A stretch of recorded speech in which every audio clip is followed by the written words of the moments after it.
मैं वसीम अमजद महमूद और आप देख रहे हैं मेरा यूट्यूब चैनल गुज़ारिशात। इस वक्त मुल्क में हर तरफ रुपए की गिरती हुई साख के बारे में बात हो रही है और साथ ही करंट अकाउंट डेफिसिट का रोना रोया जा रहा है।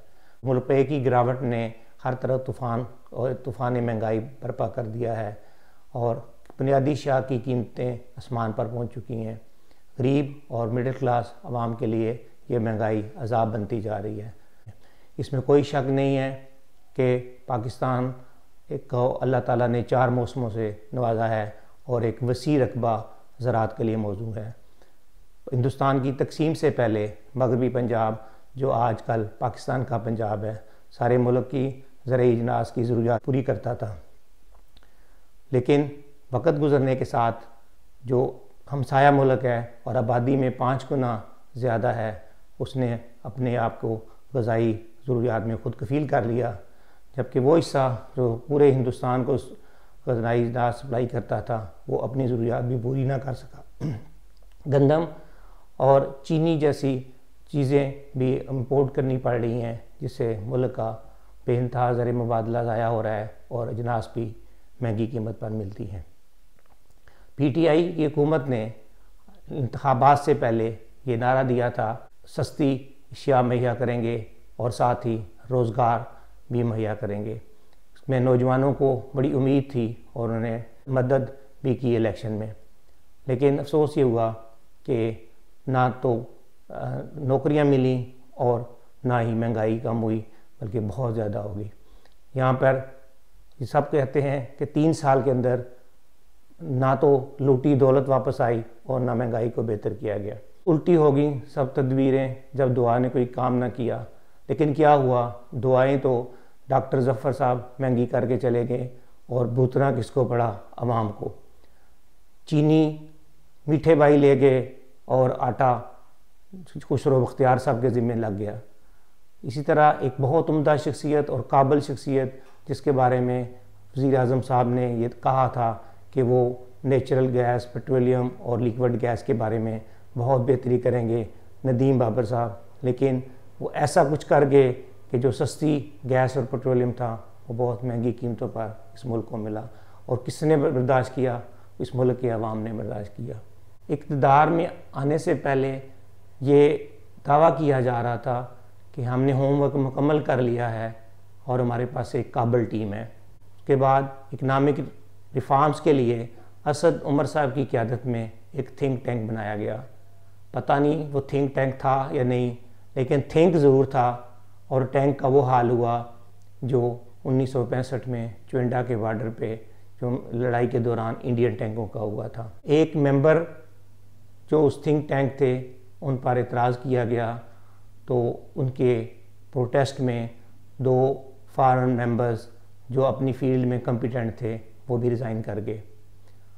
और असद उमर साहब, जिनके बारे में वज़ीर आज़म साहब ने ये फरमाया था कि ये माली बेहतरी करेंगे, लेकिन अपोजिशन कह रही थी कि इनको तो एक कंपनी नहीं चलानी आती, तो ये इतने बड़े मुल्क की इक़्तिसादियात को कैसे बेहतर कर सकते हैं।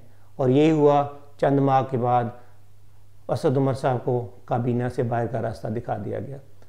फिर शेख हफीज़ साहब को लाया गया कि ये फाइनेंशियल मैटर को और इक़्तिसादियात को बेहतर करेंगे।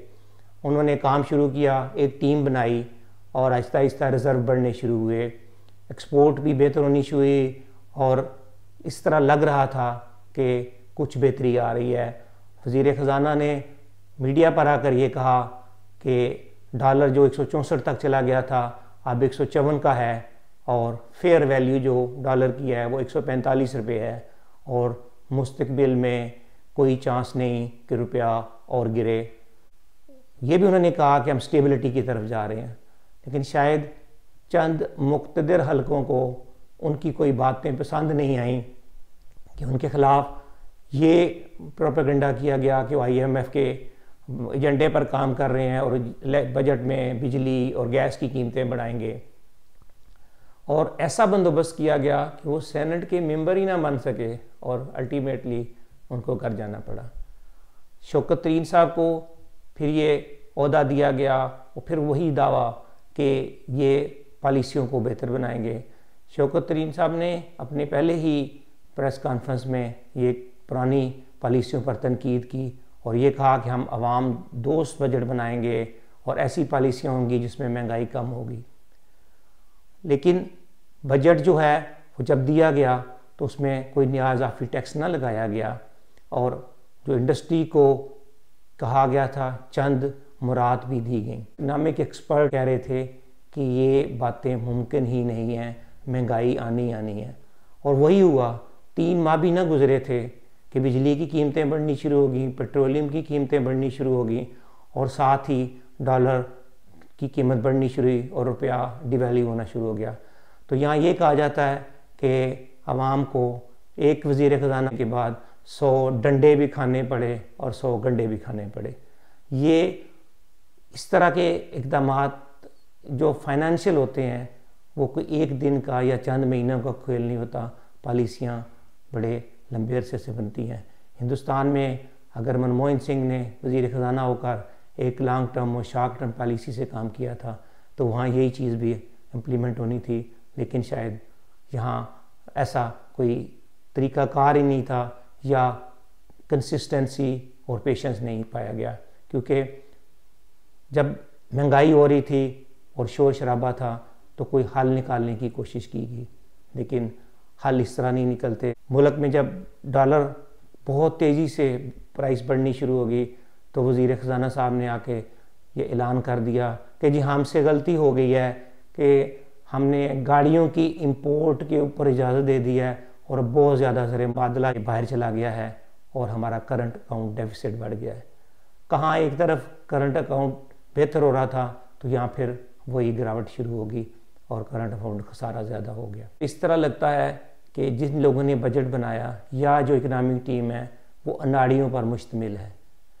बजट बनाते वक्त उन्होंने ये तो देखा कि मुल्क में टैक्स रेवेन्यू बढ़ेगा, लेकिन शायद वो चीज़ इग्नोर कर गए कि हम एक इंपोर्टिंग कंट्री हैं। हमारे पास जब चीज़ें ज़्यादा इंपोर्ट होंगी तो हमारा फॉरेन एक्सचेंज बाहर जाएगा और जो फॉरेन एक्सचेंज बाहर जाएगा तो अल्टीमेटली डॉलर की वैल्यू बढ़नी है। साथ ही यहाँ ये भी कहा जा रहा है जो अफ़गानिस्तान है वहाँ पर हमारा जो डॉलर है वो बहुत तेज़ी से उस तरफ मुंतकिल हो रहा है। तो ये अब कहते हैं कि बायोमेट्रिक्स होगा, $500 जो से ज़्यादा लेगा वो सब के बायोमेट्रिक्स हो गए, लेकिन ये पैसा लेके कौन जा रहा है? कैसे कोई अफ़गानी यहाँ से पैसा ट्रांसफ़र कर सकता है? ये हमारे मुल्क के भाई ही हैं जो इन कामों को कर रहे हैं। कंट्रोल करना हुकूमत का काम है और हुकूमत उसको बजाय कि बाद में सोचे, इसका पहले ही सद्देबाब होना चाहिए था। लेकिन इसका इज़ाला कौन करेगा जो एक फाइनेंशियल पॉलिसी की गलती की वजह से मुल्क को भुगतना पड़ा है। जो हमारे फॉरेन एक्सचेंज का डिसबैलेंस का मसला है वो कुछ ऐसी तईशात हैं जो इंपोर्ट की जा रही हैं। उसमें आप मेकअप का सामान है, आपके पेट फूड्स हैं, प्रोसेस फूड्स है और जो इलेक्ट्रॉनिक गुड्स आ रही हैं, ये सारों पे बहुत ज़्यादा फॉरेन एक्सचेंज ज़ाया हो रहा है। इस तरह मुल्क में कुछ कारखाने लगाए गए हैं जिसमें हर के साथ एक डिलीशन प्रोग्राम बनाया जाता है, लेकिन यहाँ पे वो अमल नहीं हो रहा और बैकडोर डिप्लोमेसी या ब्लैक डोर चैनल के साथ वो उसी तरह ही असम्बल्ड गुड्स यहाँ आ रही हैं और मुल्क का एक बहुत बड़ा रेवेन्यू ज़ाया हो रहा है। और साथ ही जो यहाँ पे लाइट इंडस्ट्री को रोज़गार मिलना था या और लोगों को एम्प्लॉयमेंट मिलनी थी वो भी उससे महरूम रह जा रहा है। वज़ीर आज़म साहब, आपके मेंबरान की नाअहलियों और नालायकियों की वजह से जो नुकसान इस मुल्क को पहुँचा है उसका मुदावा कैसे किया जाएगा? डॉक्टर ज़फ़र साहब दवाइयाँ महंगी करके चले गए, चीनी वाले चीनी को गायब करके चले गए, आटा महंगा हो गया क्योंकि वो नज़र ही नहीं आया किधर निकल गया है। पेट्रोलियम और नेचुरल गैस की या लिक्विड गैस की जो कीमतें देर तक उन्होंने नहीं तय की और माल को इम्पोर्ट नहीं किया तो वो नदीम बाबर साहब ने डिले किया और मुल्क को उसका खूब न्याज़ा भुगतना पड़ा। तो ये आप बताएंगे कि इसका क्या हल है, किसको सज़ा देंगे? क्या बंदा बदल देने से उसको हल हो सकता है? मुल्क को किया गया नुकसान वापस आ सकता है? लोग तो हाथ उठाकर कपड़ा झाड़कर यहाँ से चले गए कि उन्होंने तो अपना मतलब हासिल कर लिया था और वो 4 दिन यहाँ रहकर अपना बैंड बजा कर चले गए हैं। लेकिन जो मुल्क का बैंड बजा दिया गया इन लोगों ने, आप किस तरह उसको देखेंगे? आपके तर्जमान मीडिया पर आकर लोगों को सख्त बातें करते हैं, अपोजिशन को बुरा बुला कहते हैं, गालियाँ तक देते हैं। अब 3 साल हो गए हैं। तर्जमानों को ये हदायत की जाए कि बजाय इसके कि गुजरे हुए सांप की लकीर को पीटें, वो ये देखें कि आपकी हुकूमत क्या कर रही है, उसका जायज़ा पेश करें। क्या ये बता सकते हैं कि 3 साल के अंदर कौन से इकनॉमिक रिफॉर्म्स और इकनॉमिक डेवलपमेंट आपने की है जिससे आप समझते हैं कि अगले 2 सालों में बेहतरी आएगी? इस वक्त तो हर चीज़ नीचे जा रही है। इस वक्त तो प्रोजेक्ट वो सारे पिछले ही चल रहे हैं। क्या कोई नया प्रोजेक्ट हाईलाइट कर सकते हैं? हम अक्सर आपके तर्जमानों को देखते हैं, जब अपोजिशन वाले या एंकर कोई सवाल करते हैं तो उसका खातर का जवाब नहीं दे सकते और फिर वही जरदारी हुकूमत और नवाज हुकूमत को के ख़िलाफ़ बोलना शुरू कर देते हैं, दौलत लूट के ले गए हैं। अगर वो दौलत लूट के ले गए हैं तो क्या 3 साल के अंदर आप उसको साबित नहीं कर पाए और उस दौलत को वापस लाने में आपने कोई कोशिश नहीं की? यहाँ ये लगता है कि हमें दूसरों को तरफ देखना है, अपने गिरबान में मुंह डालने की आदत नहीं, कोई झांकता नहीं है।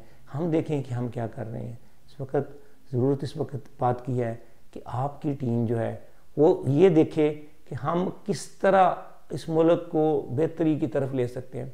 आप बहुत ईमानदार हैं, सिर्फ ईमानदारी ही काम नहीं करती, उसके लिए आपकी टीम में स्किल होने की ज़रूरत है, उसके साथ लोग कम्पिटेंट होने चाहिए। लेकिन अगर एक ईमानदार और स्किल्ड पर्सन जिसकी कुछ विजन भी हो ये काम करेगा तो मुल्क को तरक्की की तरफ लेके जाएगा। आप हिंदुस्तान को मत देखें, आप अपने उस बाजू को देखें जो जब हमसे अलहदा हुआ था तो उस वक्त ये कहा था ये लाइबिलिटी है जी, वहाँ फ्लड आते हैं, वहाँ कुछ नहीं होता, सारा कुछ मगरबी पाकिस्तान से चला जाता है और बांग्लादेश, जो बांग्लादेश तो नहीं था, मशरकी पाकिस्तान में हमें बहुत ज़्यादा इन्वेस्ट करना पड़ रहा है। लेकिन वो मशरकी पाकिस्तान जब बांग्लादेश बना तो ये इसी पाकिस्तान का हिस्सा था। उनकी इकनॉमिक रिफॉर्म देखें, उनकी एक्सपोर्ट देखें कितनी ज़्यादा है, उनकी इंपोर्ट देखें आपकी निस्बत कितनी कम है, और उनके रुपए की कीमत देखें वो आपसे दुगनी कीमत है। वो बांग्लादेश जो एक वक्त बहुत पीछे था आज पाकिस्तान से कहीं आगे जा चुका है। वो बुनियादी चीज़ें आपने देखनी है, टाइम लगेगा, लेकिन आप इस वक्त 2 सिस्टम पे काम करें, एक लॉन्ग टर्म एक शॉर्ट टर्म। आप ये डेमो की बातें कर रहे हैं, ये बहुत अच्छी बात है, लेकिन उसके साथ ये भी देखें कि हमने और इंडस्ट्री को कैसे डेवलप करना है और अपनी इकानमी को बेहतर करना है। ये उसी सूरत में मुमकिन है जब आपके पास सही लोग हों और सही तरीके से काम करें। मेरा आज इरादा तो ये था कि मैं एक्सपोर्ट के सिलसिले में बात करूं कि हम किस तरह फॉरेन एक्सचेंज रेवेन्यू कमा सकते हैं। ये एक अहम टॉपिक था कि मुल्क में जो महंगाई और गिरती हुई कदर के बारे में एक अपनी राय पेश करना चाहता था। आइंदा प्रोग्राम में एक्सपोर्ट के बारे में कुछ सिफारिशात पेश करूँगा। अगर मेरी राय पसंद है तो मेरे इस चैनल को सब्सक्राइब करें, लाइक करें और शेयर करें।